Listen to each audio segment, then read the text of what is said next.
आज तक न्यूज़ के मोअज़्ज़ज़ दोस्तों, अस्सलाम वालेकुम। मैं हूं समी।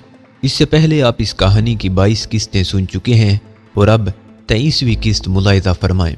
उसने बालों में तेल डालकर उन्हें धोया था। मुझे देखकर देखती ही रह गई। रघु, तुम तो बड़े सुंदर हो। मैंने भी कहा, सुधा तुम भी बड़ी सुंदर हो, जंगल की देवी लग रही हो। वो बालों में पटेल की कंघी फेर रही थी। नहाने धोने से उसका रंग निखर गया था। उसने भी सफ़ेद धोती और कुर्ता पहन लिया था। कुर्ते के लंबे बाजू उसने कैंची से कूनियों के करीब से काट दिए थे। नीचे से कुर्ते का घेरा भी कमर तक काट कर अलग कर दिया था। ये कुर्ता एक रेशमी शलूका सा बन गया था। सुधा ने बालों का जोड़ा बनाकर जंगल से इसमें गुलमहर का सुर्ख फूल तोड़कर लगाया। इसका रंग निखर कर ज्यादा आबनूसी हो गया था। वो काले जंगलों की काली देवी लग रही थी। उसने आग जलाकर केतली में चाय पकाई। मैं 2 जंगली मुर्ग मार कर ले आया। इस रोज हमने एक मुद्दत के बाद उम्दा किस्म की गजा खाई और सो गए। दोपहर के बाद कहीं मेरी आंख खुली। देखा कि सुधा रगनी वहां नहीं है। चूक कर इधर उधर देखा। हर शय अपनी जगह पर थी। सुधा की राइफल भी झोंपड़ी के बाहर दीवार से लगी थी। मेरी तसल्ली हो गई। इतने में सुधा जंगल की तरफ से आती दिखाई दी। करीब आकर बोली, मेरे राजा पति देव रघु, क्या हम अब यहीं रहेंगे? देखो यहाँ सब कुछ है। जंगली बेर मैं तुम्हारे लिए लाती हूँ। इस सारे जंगल को जानती हूँ। उसने झोली मेरे आगे उलट दी। सब्ज मोटे मोटे बेर बड़े मीठे थे। हम बेर खाने लगे। सुधा नगनी कहने लगी, यहाँ खेल कूद कर मैं अपना बचपन गुजारा है। रघु, तुम मेरे साथ यहाँ रहोगे ना? क्यों नहीं, जरूर रहूंगा। लेकिन तुम भूल गई हो कि हम 12-13 आदमियों का खून कर चुके हैं और बहुत जल्द पटेल के रिश्तेदार इसकी तलाश में यहाँ आएंगे और हो सकता है उनके साथ पुलिस भी हो। मेरे साथ तुम भी पकड़ी जाओगी। सुधा नगनी एकदम चुप हो गई। फिर अपनी राइफल थाम कर बोली, रघु, हम इनका मुकाबला करेंगे। मुझे अब निशाना लगाना भी आ गया है। यहाँ कारतूस भी बहुत हैं। मैंने कहा, कहाँ तक मुकाबला करेंगे? मुंबई की सारी पुलिस यहाँ आकर हमें घेर लेगी। फिर उसने कहा कि हम कहाँ जाएंगे रघु? सुधा नगनी का चेहरा उदास हो गया। मैंने आहिस्ता से कहा, ये भी सोच लेंगे, अभी ये बेर खाओ। सुधा नगनी से ज्यादा मुझे ये गम खाए जा रहा था कि इस लड़की को लेकर कहाँ जाऊंगा। हकीकत ये है कि मुझे इस लड़की से थोड़ी थोड़ी मोहब्बत हो गई थी। इसका सिवाय मेरे इस दुनिया में दूसरा कोई नहीं था। अपने ससुराल वो वापस जा नहीं सकती थी। वो लोग इसे जरूर मार डालते। यहाँ वो अकेली रह नहीं सकती थी। मैं अपने साथ इसे कैसे ले जा सकता था? मेरा मिशन बेहद अहम था। मुझे डॉक्टर अफरीदी को भारतीय कैद से छुड़ाकर मुंबई पहुंचाना था। जिस जंगल में डॉक्टर अफरीदी कैद था, मेरे अंदाजे के मुताबिक यहाँ से वो दरिया के ऊपर की जानिब 50-60 मील के फासले पर था। मैं इस मिशन में सुधा नगनी को साथ ले नहीं जा सकता था। मुझे ले जाना भी नहीं चाहिए था। आखिर वो एक भारतीय लड़की थी और मैं पाकिस्तानी जासूस मुसलमान था। अगर उसे ये पता चल गया कि मैं मुसलमान हूँ और पाकिस्तानी एजेंट हूँ तो उसके अंदर भारत माता का प्यार बेदार हो सकता था और वो मुझे गिरफ्तार भी करवा सकती थी। कम अज कम मुझे इसी तरह सोचना चाहिए था। इस जंगल में पटेल के डेरे पर भी ज्यादा दिन नहीं रह सकते थे।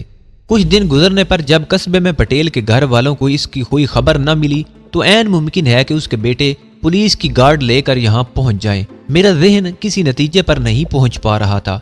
काफी सोच विचार के बाद मैंने यही फैसला किया कि सुधा नगनी को बेयारो मददगार छोड़कर नहीं जाऊंगा और जहां तक मुमकिन हो सका इसे अपने साथ ही रखूंगा। आगे जो होगा देखा जाएगा।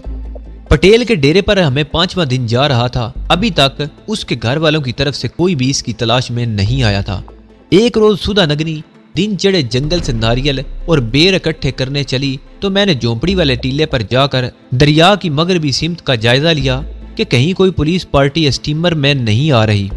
मगरबी सिमत का जायजा लिया कि कहीं कोई पुलिस पार्टी तो स्टीमर में नहीं आ रही। टीला चूंकि ऊंचा था, वहां से दरिया का किनारा शमाल की सिमत दूर तक दिखाई देता था। सुधा नगनी अपने बेटे सांप को कलाई में लिपटे जंगल की तरफ और मैं टीले की तरफ चल पड़ा। टीले पर बूढ़े की झोंपड़ी के खपरैल एक तरफ झुक गए थे। मैंने दरिया पर दूर तक नजर दौड़ाई। दरिया की सतह की रोशनी में दूर तक खाली थी। पुलिस का कोई स्टीमर अपनी तरफ आता नजर न आया। लेकिन ये बात यकीनी थी कि पटेल एक सरमायादार आदमी था। उसके पीछे बाकायदा राबता था और उसके रिश्तेदार भाई बंदे किसी भी रोज यहाँ पहुंच सकते थे। टीले पर बड़ी खुशगवार ठंडी हवा चल रही थी। मैं नारियल के दरख्त से टेक लगाकर बैठ गया। सुबह के 8-9 बजे होंगे। सुधा नगनी ने मुझे जवार की रोटी चटनी के साथ खिलाई थी। मुझ पर गनूदगी तारी होने लगी। जी चाहा कि कुछ देर के लिए सो जाना चाहिए। चुनाचे मैंने आंखें बंद कर ली। मेरी राइफल, बल्कि यूं कहना चाहिए कि पटेल की राइफल और गोलियों की पेटी मेरी गोद में पड़ी थी। मुझे नींद आ गई। कोई घंटा 1.5 घंटा तक सोता रहा। किसी चूंटी ने मेरी गर्दन पर काटा तो मेरी आंख खुल गई। मशरिक की तरफ से बादलों के टुकड़े आसमान पर बढ़ते चले आ रहे थे। मैंने जमाई ली और चींटी को उंगलियों से मसलता हुआ उठा और टीले से उतरने लगा।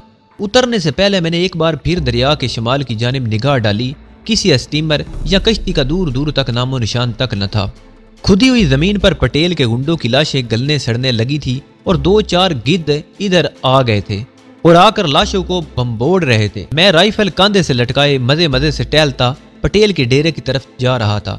बादल आहिस्ता आहिस्ता आसमान पर छा रहे थे।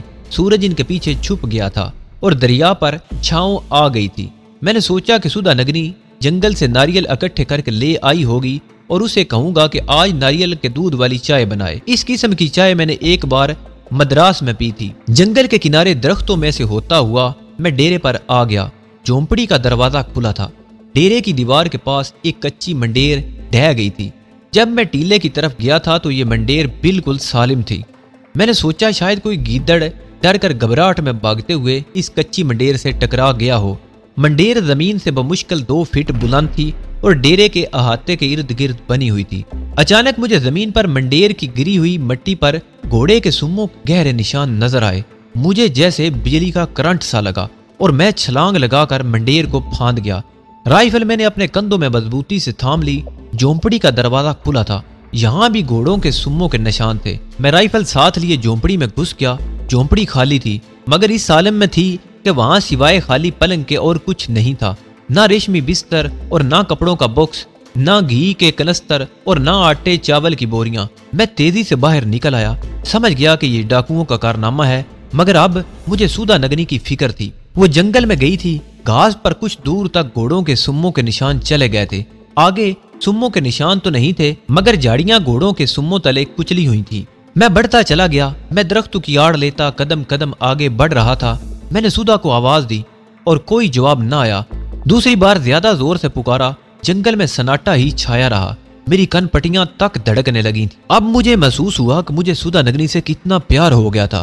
मैं उसके लिए जान तक कुर्बान करने को तैयार हो गया था। एक जगह जंगल में नारियलों के दरख्तों का झुंड था और बेरी के जंगली दरख्त भी थे। सुधा नगनी इस जगह नारियल और बेर लेने आई थी। यहाँ घास इस कदर खुदी हुई थी जैसे घोड़े इधर उधर टापते रहे हों। जमीन पर गुलमहर का सुर्ख फूल पड़ा था। ये फूल सुधा नगनी अपने जोड़े में लगाती थी। मैंने फूल उठाया तो वो कुचला हुआ था। मैं फूल उठा ही रहा था कि मेरी नजर एक ऐसी शय पर पड़ी कि मेरा ऊपर का सांस ऊपर ही रह गया। ये सुधा नगनी के सांप बेटे की कटी हुई लाश थी। उसे तलवार या खंजर से 3 टुकड़ों में काट दिया गया था। उसके कटे हुए जिस्म पर चींटियां रेंग रही थी। मैंने सुधा नगनी के काले सांप बेटे को पहचान लिया था। सुधा का काला सांप बेटा हलाक कर दिया गया था। इसका मतलब था कि सुधा नगनी को डाकू अगवा करके ले गए हैं। सांप ने हमला किया होगा और किसी डाकू ने तलवार का वार करके उसके टुकड़े कर डाले होंगे।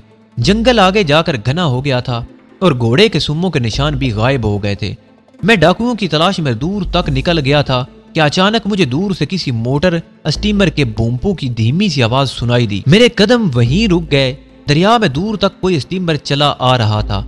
इस स्टीमर पर पटेल के रिश्तेदार और बेटे सवार होंगे और वो पुलिस को भी साथ लेकर आ रहे होंगे। अगर पुलिस ना भी हो तब भी उनकी नफरी ज्यादा होगी। वो हर किस्म के हालात का मुकाबला करने की पूरी तैयारी करके आ रहे होंगे और मैं अकेला ज्यादा देर तक उनसे नबर्द आजमा नहीं हो सकता था। अब मैं सुधा नगनी को तो भूल गया और मुझे अपनी जान बचाने की फिक्र पड़ गई। मैं जितना तेज दरख्तों में भाग सकता था झोंपड़ी की तरफ भागा। दरिया के किनारे जाकर शिमाल की तरफ निगाह डाली तो दूर एक स्टीमर या मोटर लॉन्च चली आ रही थी। अभी वो काफी दूर थी। मैंने झोंपड़ी में आकर चप्पल उतार कर अपने पुराने जॉगिंग बूट पहने, जिस्म के गिर्द चादर लिपटी।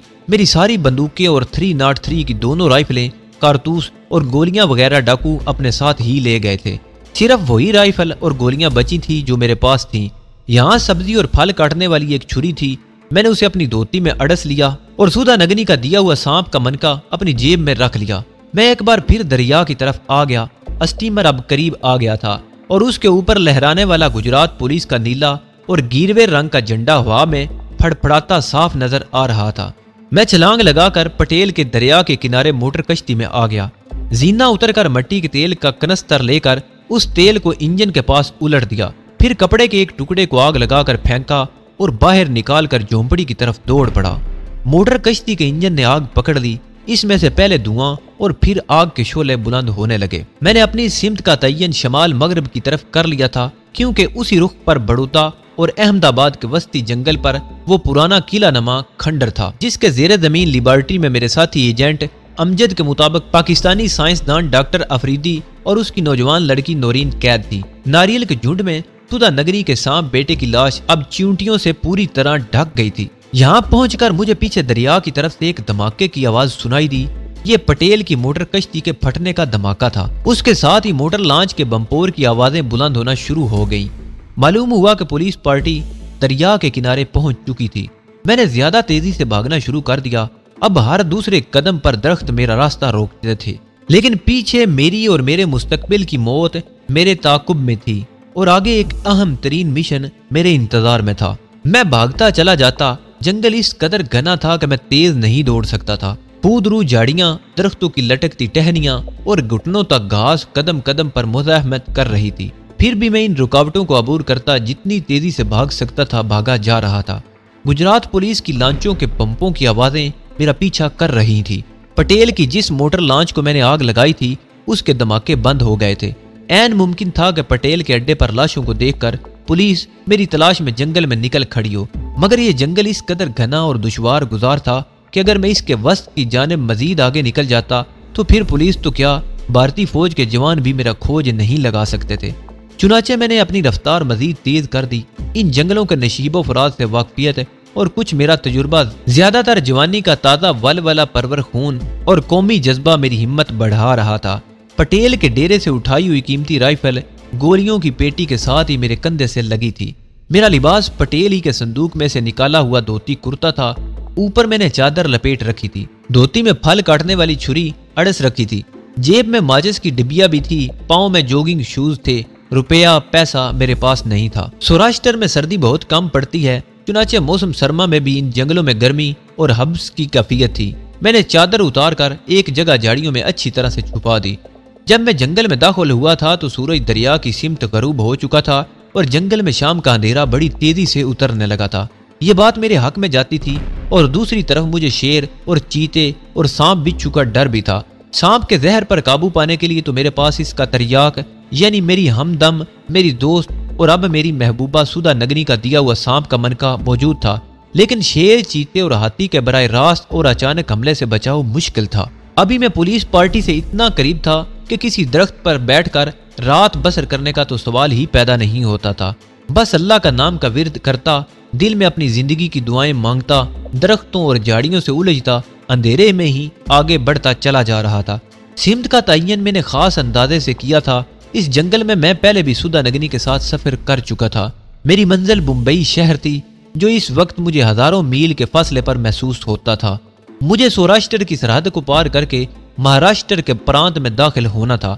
अकब में पुलिस पार्टी के लांचों के बम्पों की आवाज अब नहीं आ रही थी। पीछे एक फायर की आवाज से जंगल गूंज उठा और दरख्तों के परिंदे फड़फड़ा कर उड़ गए।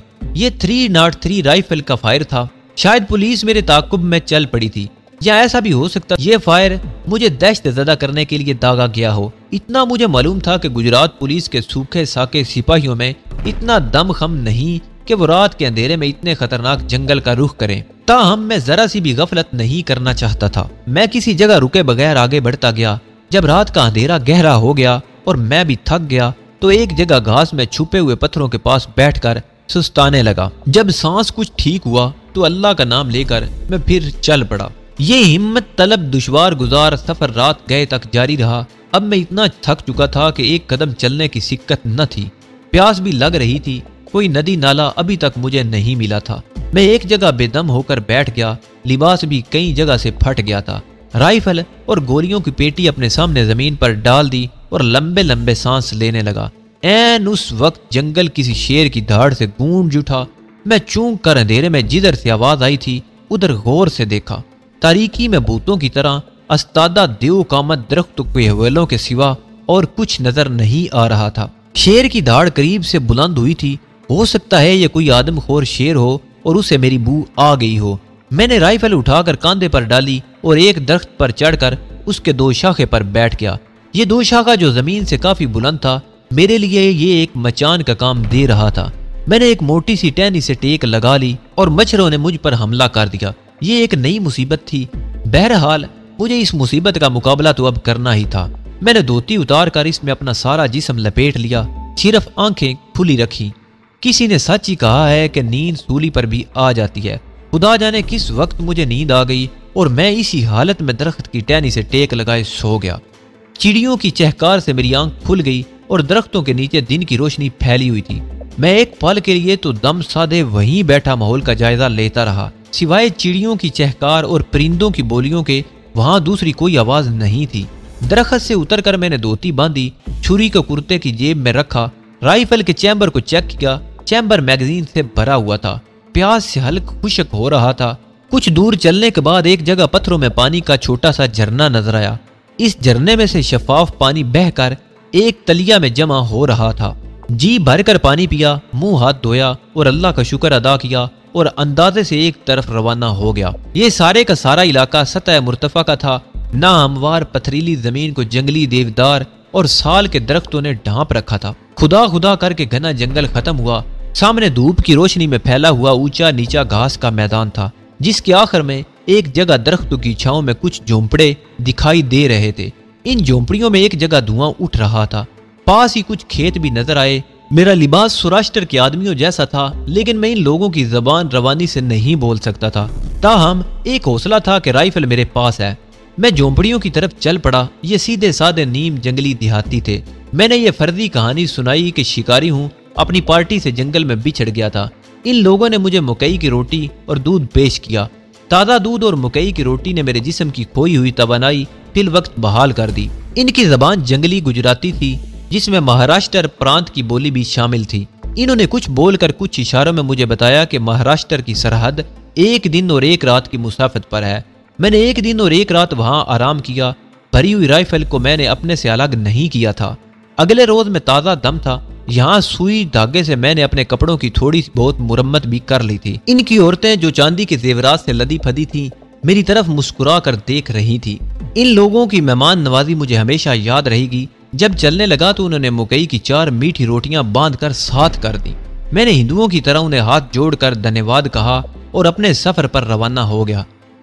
मैंने 1 दिन और 1 रात का ये पुरखतर जंगली सफर कैसे तय किया, कैसे सौराष्ट्र प्रांत की सीमा पार करके महाराष्ट्र की सरहद में दाखिल हुआ और फिर किन जान जूखों से मंजिलों पर मंजिलें तय करता महाराष्ट्र के एक छोटे से देहाती रेलवे स्टेशन पर पहुंचा, ये अलग कहानी है और मुहिम जुई की रोंगटे खड़े कर देने वाली दास्तान है। अगर मेरी ट्रेनिंग और जफाकशी साथ न देती तो मेरा इन आदमखोर जंगलों से जिंदा निकल कर आना महाल था। जिस वक्त मैं रेलवे स्टेशन पर पहुंचा तो मेरी दाढ़ी बड़ी हुई थी, लिबास तार तार था।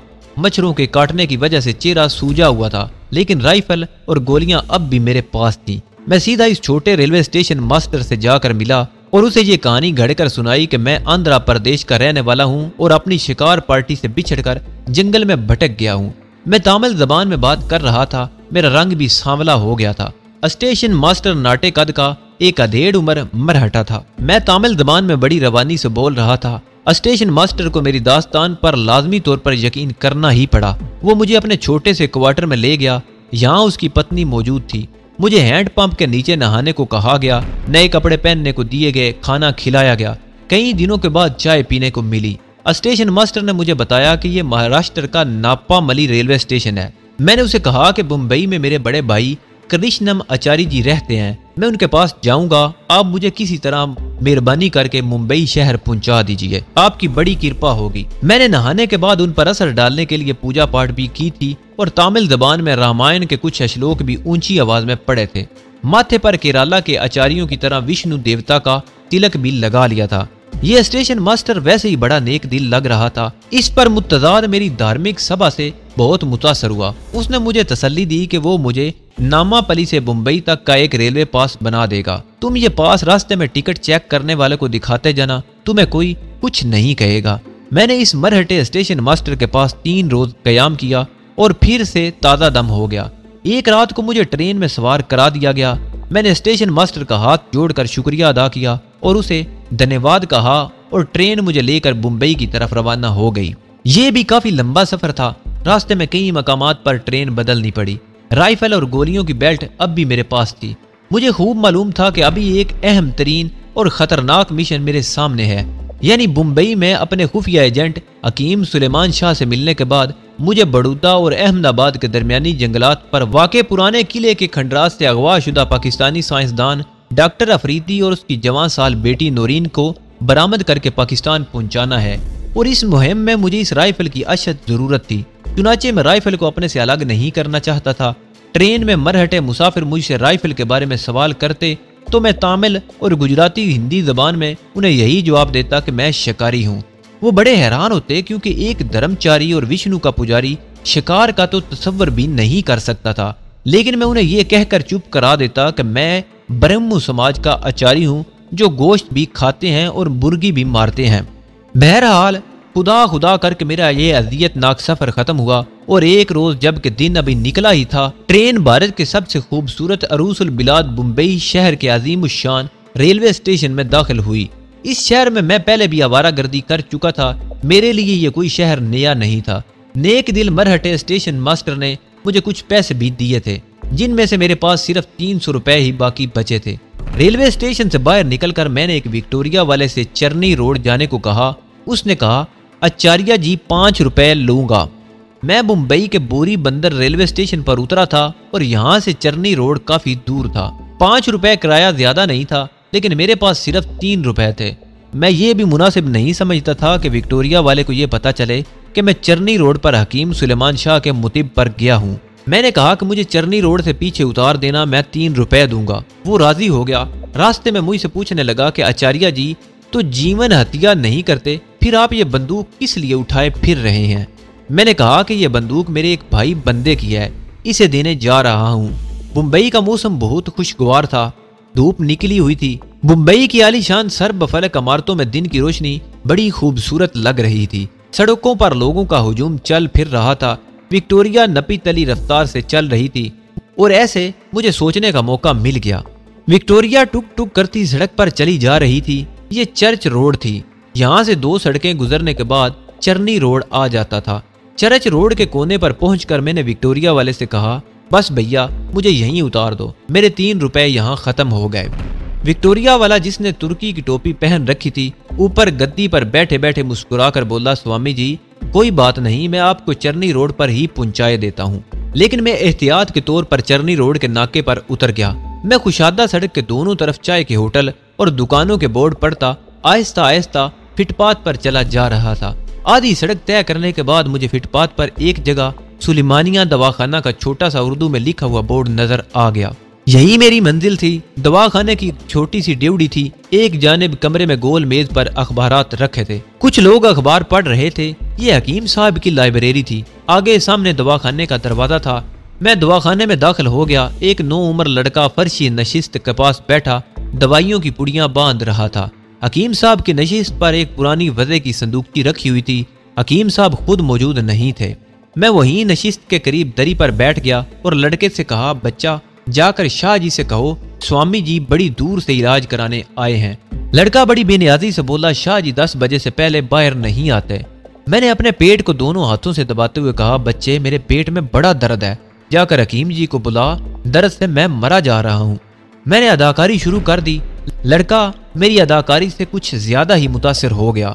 जल्दी जल्दी उठकर दुकान के अकबी हिस्से में गायब हो गया। मैंने दवाखाने का जायजा लिया। मामूली सा दवाखाना था।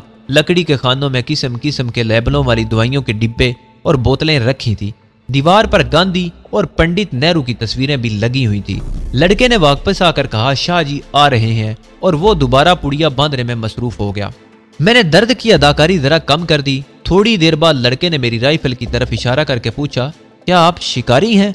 मैंने मुस्कुरा कर कहा, नहीं बच्चे, मैं शिकारी नहीं, ये तो किसी की अमानत है। मैं तो चींटी भी नहीं मार सकता क्योंकि मैं जीनी हूँ। थोड़ी देर बाद एक दुबले जिस्म वाला अधेड़ उम्र का सांवला सा आदमी कुर्ते पाजामे में मलबूस हाथ में तस्बीह लिए दाखिल हुआ। उसका सर दरमियान से गंजा था और कनपटियों पर सफेदी आ चुकी थी और उसका चेहरा बता रहा था कि उसे मेरे आने पर कोई खुशी नहीं हुई। मैंने दोनों हाथ जोड़कर प्रणाम किया। हकीम जी संदूकची के पीछे बैठ गए और नगवारी से बोले, स्वामी जी मैं दिन 10 बजे दुकान पर आता हूँ। बाहर बोर्ड पर लिखा भी हुआ है, गुजराती में भी और हिंदी में भी, उर्दू में भी। कहिए आपको क्या तकलीफ है? मैंने बड़ी लिजाजत से कहा, शाह जी क्षमा कर दें, मैं परदेसी हूँ, पेट में बड़ा दर्द था इसीलिए आपको तकलीफ दी। हकीम जी ने मेरी तरफ देखे बगैर ही एक बोतल में से कोई मजून निकाल कर कागज पर डाल दी और मेरी तरफ बढ़ाकर बोले, इसे चाट लें, अभी दर्द जाता रहेगा।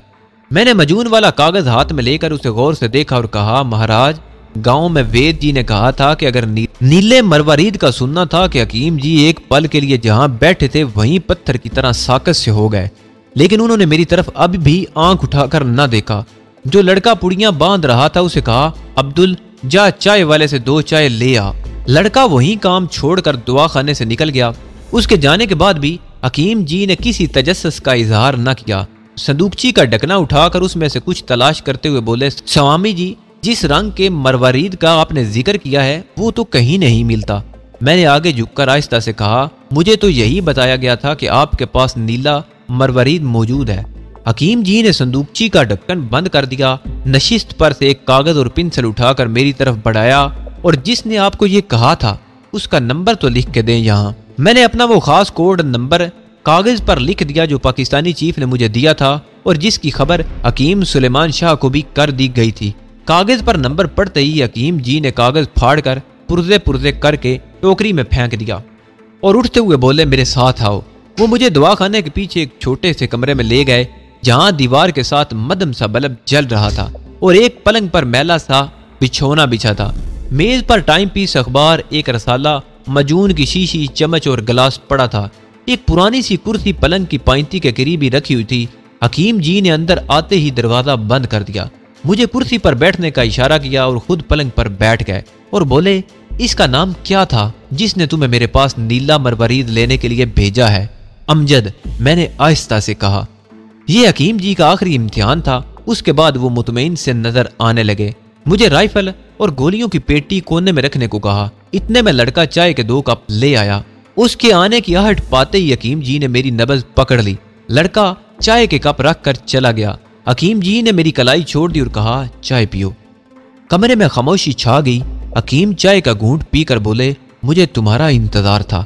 मैंने उन्हें बताया कि मैं सौराष्ट्र और महाराष्ट्र के पुरखतर तवील दुश्वार गुजार जंगलों का सफर करके उनके पास पहुंचा हूं। उन्होंने मुझे खामोश रहने का इशारा किया। चाय का प्याला तपाई पर रखकर इकट्ठे दरवाजा खोलकर बाहर आ गए। थोड़ी देर बाद वापस आए, दरवाजा बंद किया, पलंग पर बैठ गए। चाय का कप उठाया, एक घूंट भरा और संजीदा लहजे में कहा, हालात ने नई शक्ल इख्तियार कर ली है। मैं सवालिया अंदाज में उनकी तरफ देखने लगा। वो बोले, 2 रोज हुए पाकिस्तान से चीफ ने तुम्हारे लिए एक नया ऑर्डर भेजा है, तुम्हें कश्मीर जाना होगा। मैंने कहा, लेकिन मुझे तो डॉक्टर फरीदी और उसकी बेटी को निकाल कर पाकिस्तान पहुंचाना है। हकीम जी ने चाय का कप तपाई पर रख दिया, बंद दरवाजे की दर से बाहर झांका, फिर मेरी तरफ मुंह करके बोले, डॉक्टर फरीदी वाला मिशन किसी दूसरे एजेंट के सुपुर्द कर दिया गया है। कश्मीर मिशन बहुत अर्जेंट और हंगामी मिशन है और तुम चूंकि कमांडो हो और पहले भी पठानकोट में कामयाब ऑपरेशन करके सर अंजाम दे चुके हो, इसलिए तुम्हें खास तौर पर इस मिशन पर भेजा जा रहा है। क्या ये कोई मिलिट्री मिशन है? मैंने सवाल किया। हाँ, ये बड़ा ही सीक्रेट है और अहम अर्जेंट फौजी मिशन है। मैं तुम्हें इसकी सारी तफसीलात बता दूंगा, लेकिन पहले तुम्हें मेरे इस बिछोने पर आराम करना होगा। तुम सो जाओ, अब तुम अपने आप मेरी कोठरी से बाहर मत निकलना। यह कहकर हकीम जी दरवाजा बंद करके चले गए। नरम बिछोना मिला तो लेटते ही मुझे नींद आ गई। दोपहर के 1 बजे हकीम जी ने आकर मुझे जगाया। वो मेरे लिए खाना तैयार करके लाए थे। बकरे का गोश्त और रोटियां थी। मैंने खूब सैर होकर खाया। हकीम जी ने मतलब की कोई बात न की और मुझे दोबारा सुला दिया। अब आँख खुली तो शाम हो चुकी थी। हकीम जी खुद मेरे लिए चाय ले आए। अब भी उन्होंने मेरे सीक्रेट फौजी मिशन के बारे में कोई बात न की। चाय पर वो मुझसे मेरी पुरानी मुहिम की तफसीलात सुनते रहे। जब रात हो गई तो उन्होंने मेरे साथ खाना खाया और कहा, मैं दवा खाने में सोऊंगा, तुम इसी पलंग पर आराम करो, मैं सुबह की नमाज के वक्त आऊंगा। हकीम जी फिर चले गए। बत्ती उन्होंने जाते हुए गुल कर दी थी। मैं कुछ देर अपने नए फौजी मिशन के बारे में क्या सराहियां करता रहा। जरूर कोई बहुत अहम मिशन होगा। कश्मीर में दुश्मन के किसी ब्रिगेड हेडक्वार्टर या किसी अहम फौजी मोर्चे को उड़ाना होगा। फिर मुझे नींद आ गई। फिर जब मुझे हिलाकर जगाया गया तो बाहर किसी मस्जिद से अजान हो रही थी। हकीम जी तस्बीह लिए मेरे पास खड़े थे। उठो बेटा, फजर की नमाज पढ़ लो, अजान हो रही है। मैंने वुजू किया और थोड़ी देर बाद उनके साथ ही दवाखाने में सुबह की नमाज अदा की। उसके बाद हकीम जी मुझे अपने कमरे में ले आए, दरवाजे को अंदर से बंद कर दिया। मुझे उसने पलंग पर बिठा दिया और खुद एक थैला लेकर कुर्सी पर बैठ गए। दीवार की बत्ती गुल कर दी गई थी, उसकी जगह मोमबत्ती रोशन थी। हकीम जी ने मोमबत्ती की रोशनी में थैले में से जम्मू कश्मीर का एक कॉपी साइज नक्शा निकालकर मेरे सामने रख दिया। ये नक्शा हाथ से बनाया गया था और 3 जगहों पर सुरख निशान लगे थे। हकीम जी ने एक सुरख निशान पर उंगली रखी और कहा, तुम्हें इस जगह पहुंचना है। आगे जिन 2 जगहों पर निशान बने हुए हैं वो तुम्हारे टारगेट हैं, लेकिन इन जगहों तक वो कमांडो जवान तुम्हारी रहनुमाई करेंगे जो तुम्हें पहले वाले सुरख निशान की जगह पर मिलेंगे। पहले वाले सुरख निशान की जगह का नाम जम्मू शहर था, जो कश्मीर जाते हुए भारत की एक जबरदस्त छावनी थी। हकीम जी ने मुख्तसर मगर बड़े जामे अल्फाज में एक एक लफ्ज पर जोर देकर मुझे जो तफसील बताई वो महज इतनी थी कि मुझे शेरां वाली माता के भुगत के भेस में मुंबई से फौरन जम्मू कश्मीर पहुंचकर बाग जोगियां वाले के दरवाजे पर एक झोंपड़ी में सिंध माता दास से मिलना होगा। सिंध माता हमारा अपना आदमी है, वो तुम्हें नक्शे वाले दूसरे सुरख निशान तक ले जाएगा। उसके बाद तुम्हें जो कुछ करना होगा वो तुम्हारा मिशन होगा, और इस मिशन के बारे में तुम्हें दूसरे सुरख निशान पर मिलने वाले 2 कमांडो बताएंगे। मुझे सिर्फ इतना ऑर्डर मिला है कि तुम्हें यहाँ से जम्मू कश्मीर शहर के बाग जोगियां वाले तक पहुंचाने में तुम्हारी मदद करूं। मैंने पूछा कि क्या हमें इस मिशन में किसी फौजी किले बंदी को हिट करना होगा? उसके जवाब में हकीम जी ने नक्शा वापस थैले में डालकर थैले को तपाई के नीचे एक खुफिया जगह में छुपा दिया और बोले, मैं कुछ नहीं जानता, सारी तफसील तुम्हें वो दोनों कमांडो बताएंगे जो दूसरे सुरख निशान वाली जगह तुम्हें मिलेंगे। नक्शे पर जो तीसरा सुरख निशान तुमने देखा है वो तुम्हारा टारगेट है। अब तुम तैयारी शुरू कर दो। तुम इस वक्त जनूबी हिंद के एक आचारी के बेस में हो। तुम्हें यह हुलिया बदलकर जम्मू की देवी माता शेरां वाली के भगत का बेस इख्तियार करना होगा। तुम अमृतसर की पंजाबी बोलोगे और ये जाहिर करोगे कि तुम अमृतसर से माता शेरां वाली के दर्शन पर आए थे और अब दर्शन करने के बाद जम्मू के बाग जोगियां वाले में अपने धर्म भाई सिंध माता दास के पास ठहरे हुए हो। इसी रोज मैंने बड़ी हुई दाढ़ी मूंछें साफ कर दी, मेरा सर भी मूंड दिया गया, माथे पर सफेद तिलक की लकीरें मिटाकर माता शेरां वाली का चंदर यानी केसर की 3 मुतवाजी लकीरें डाल दी गई। गले में रेठों की माला डाल दी गई, जोगिया रंग की धोती और उसी रंग का लंबा चोगा पहन लिया। हकीम जी कहीं मेरे लिए एक लोहे की छड़ी ले आए जिसके सिरे पर त्रिशूल बना हुआ था। ये सारा मेकअप हकीम जी के बंद कमरे में ही किया गया। हकीम जी ने मेरी राइफल और गोलियों की बेल्ट संदूक में रख दी और कहा, कश्मीर के मिशन की तकमील के बाद अगर तुम जिंदा बचे तो सीधे मेरे पास आ जाना। ये राइफल तुम्हारी अमानत इसी संदूक में रहेगी। इसके बाद तुम्हें यह बताया जाएगा कि तुम्हारा अगला मिशन क्या है। इसी दौरान में अगर हमारा आदमी पाकिस्तानी साइंसदान और उसकी बेटी को दुश्मन के चुंगल से छुड़वाने में कामयाब न हुआ तो फिर तुम्हें इस मिशन पर जाना होगा। अब तुम सो जाओ। मुंबई सेंट्रल के स्टेशन से पंजाब को जाने वाली गाड़ी रात के 8:30 बजे छूटती है। मैं तुम्हारे साथ नहीं जाऊंगा। तुम्हें अकेले ही यहाँ से रेलवे स्टेशन और फिर अपने टारगेट की तरफ रवाना हो जाना होगा। अब तुम आराम करो। हो सकता है तुम जिस मिशन पर जा रहे हो वहां तुम्हें कई रातें सोना नसीब न हो। शाम के 7:30 बजे जब चरनी रोड पर बत्तियां रोशन हो गई, हकीम जी ने अपने कमरे में ही आकर मुझे 500 रुपए दिए और कहा, अब तुम खामोशी से निकल जाओ और ये याद रखना कि शेरा वाली माता के भगत जय हो माता की, शेरा वाली माता की का नारा लगाया करते रहना। अच्छा, खुदा हाफिज। तुम्हारा भी खुदा हाफिज और नासिर हो। मेरी और करोड़ों पाकिस्तानियों की खामोश दुआएं तुम्हारे साथ हैं। हकीम जी दरवाजा खोलकर निकल गए। मैंने आईने में अपनी शक्ल देखी। मैं तमिलनाडु के आचार्य जी से पंजाब के पहाड़ी इलाके का साधु बन गया था। 500 रुपए का नोट और सुधा नगरी का दिया हुआ सांप का मनका मैंने रुमाल में लपेटकर अपनी कमर के गिर्द बांध लिया था। मेरे पाँव में ऊपर से मोटी बंद चप्पल थी। मुझे किसी किस्म का हथियार रखने से हकीम जी ने सख्ती से मना कर दिया था। मैंने हाथ उठाकर खुदा के हुजूर अपनी और अपने प्यारे वतन पाकिस्तान की सलामती की दुआ मांगी और कोठरी से निकल आया। दवाखाने में बत्ती जल रही थी। हकीम जी ने आंख उठाए बगैर हाथ के इशारे से खुदा हाफिज का जवाब दे दिया। मैं दवाखाने की ड्यूटी से गुजरकर चरनी रोड पर आ गया। अब मुझे किसी टैक्सी की जरूरत थी। विक्टोरिया बहुत देर लगा देती है। यह 1971 के बाद का मुंबई था, मॉडर्न और हर किस्म की जदीद सहूलतों से लैस है। मुझे चरनी रोड पर एक ही टैक्सी मिल गई। स्मिंगटन रोड पर वाक़ मुंबई सेंट्रल का रेलवे स्टेशन जगमगा रहा था। मुसाफिरों की रेल पेल लगी थी। स्टेशन के बाहर गोल फुवारे के आसपास मोटर कारें, वैगने, स्कूटर और विक्टोरिया बगियां खड़ी थी। मैंने टैक्सी में बैठे बैठे कमर बंद में से 100 रुपए का नोट निकाल लिया। टैक्सी वाले के पास रेज़गारी नहीं थी। मुंबई से अमृतसर का टिकट लेकर मैंने टैक्सी वाले को किराया अदा किया और खुद प्लेटफार्म पर आ गया। ट्रेन पंजाब मेल तैयार खड़ी थी। 3rd क्लास के एक डिब्बे में मुझे भी जगह मिल गई। भारत के लोग वैसे भी बहुत ज़ईफ़ुल इत्तेकाद हैं और साधु संतों को करने वाला समय उनकी बड़ी सेवा खिदमत करते हैं। डिब्बे में रश था, मगर मुसाफिरों ने इधर उधर हटकर मेरे लिए जगह बना दी। ये बड़ा लंबा सफर था। 1 घंटे बाद कल्याण का स्टेशन आया तो मुझे पूरियां, किचोरियां, लड्डू बरनी पेश की गई। अमृतसर तक मुसाफिर उतरते चढ़ते रहे, लेकिन मेरी खिदमत जारी रही। मुझे पल्ले से 1 पाई भी खर्च न करनी पड़ी। अमृतसर पंजाब मेल का टर्मिनस था। यहाँ पंजाब मेल का सफर खत्म हो गया। मुझे यहाँ से बरास्ता पठानकोट जम्मू के लिए गाड़ी पकड़नी थी। मैंने रेलवे वेटिंग रूम में ही गुस्ल किया। यहाँ एक बार फिर शेव बनवाई, सर मुंडवाया और रात वेटिंग रूम के अंदर ही गुजार दी। पंजाब में मौसम सरमा शुरू हो गया था। मेरे पास गर्म कंबल नहीं था। सोचा जम्मू पहुंचकर खरीद लूंगा। जम्मू तवी एक्सप्रेस अगले रोज सुबह 7:15 बजे अमृतसर से रवाना होती थी। वेटिंग रूम में ठंड थी। रात भी मुझे सर्दी लगती रही। सुबह सुबह मैं नहा धोकर प्लेटफार्म पर आया और एक बेंच पर साधुओं की तरह आलती पालती मारकर बैठ गया और माला का जाप करने लगा। थोड़ी थोड़ी देर बाद मैं जय माता शेरा वाली का नारा लगा देता। कुछ लोग मेरे सामने प्लेटफार्म पर आकर बैठ गए। इस वक्त सुबह के 6 बजे थे। मेरी खिदमत सेवा शुरू हो गई। कोई चाय ला रहा है तो कोई पूरी हलवा ला रहा है। 6:30 बजे जम्मू तवी एक्सप्रेस प्लेटफार्म पर आकर लग गई। मैं इसमें सवार हो गया। मैं संस्कृत और तमिल के अशलूक कुछ ऐसे अंदाजे में पढ़ रहा था कि लोग मेरे गर्विदा हो गए थे। गाड़ी ठीक 7:15 बजे जम्मू की तरफ रवाना हो गई। अमृतसर का मोहल्ला शरीफ पूरा गुजर गया, जो तकसीम से पहले मुसलमानों का किला था, लेकिन अब यहाँ हिंदू सिख आबाद थे। लेकिन इसका नाम अभी तक शरीफपुरा ही था।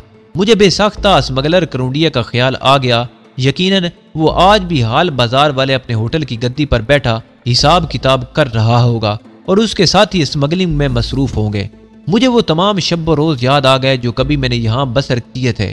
ट्रेन पठानकोट पहुंची तो डिब्बे से बाहर निकला। इस शहर की छावनी मैंने एक पूरे फौजी ब्रिगेड को तबाह कर दिया था। खतरा था कि कहीं वो लोग मुझे पहचान ना लें। हिफ्ज़े मा तकद्दुम के तौर पर मैं ट्रेन में ही बैठा रहा। यहाँ सर्दी ज्यादा हो गई थी। यहाँ से गाड़ी चली तो 2-1 छोटे स्टेशनों पर रुकने के बाद जम्मू में पहुंच गई। रास्ते में मुझे एक जगह रेलवे लाइन के करीब सड़क पर फौजी कानवाई भी गुजरता नजर आया था।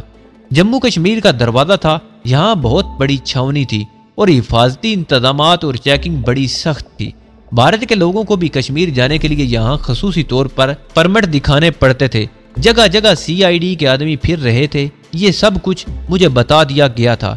मैं भी दूसरे मुसाफिरों के साथ प्लेटफार्म पर उतर आया।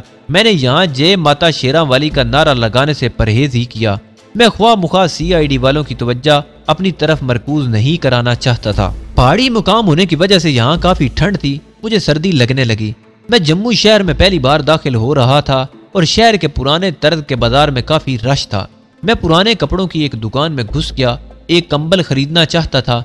दुकानदार ने मुझे माता का भक्त देखकर कंबल की कीमत लेने से इनकार कर दिया। मैंने भी इसरार न किया। इसी दुकान में एक सूखा लंबा तड़ंगा आदमी लंबी गर्म सदरी पहने बैठा सिगरेट पीते हुए मेरी तरफ गौर से देख रहा था।